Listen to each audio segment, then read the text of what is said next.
په دا مخکو ورځو کې سید الله شاه سے مرکز کې اجتماع وا ما سره یو سړی میلاو شو هغه سره یو نوجوان هلک ورسره و ښایسته ږیره ډېر کم عمره و داسې 17-18 سال کې به و دا سر داسې خوځوو را خوځوو ما داسې محسوس کړه چې دته څه مسله ده څه پریشاني ده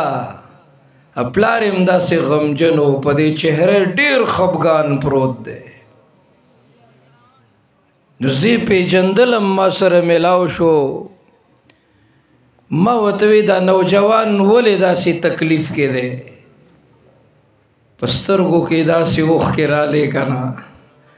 ما ته مولانا صاحب غلطو ماحولونو ته به ته موږ ته پته نه وه غلطو مجلسونو کې به ناستو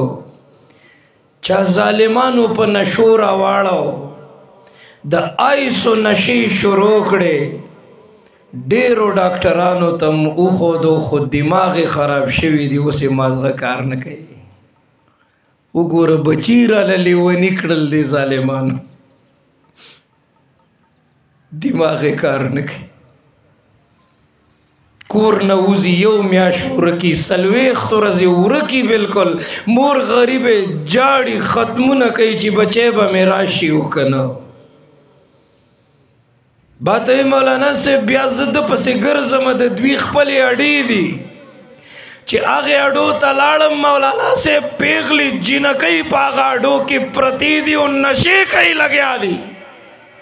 نوجوانان پراته دي نشې کوي لګیا دي په دې روډونو پراته دي نشې کوي لګیا دي زه ورته ودرېدم زړه کې مې درد پیدا شو ما وی د الله بندګانو مور به په انتظار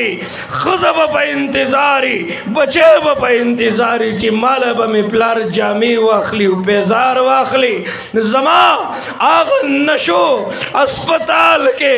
هغه نوجوانانو ته هغه مشرانو ته چې په نشو کې خپل ځواني برباد کړه ما ورته وجړل ما تقریر درته نه کوم خو دومره واورئ تاسو ژوندي یې نن ستاسو په ژوندانه باندې ستاسو بچي د یتیمانانو غوندې ژوند تېروي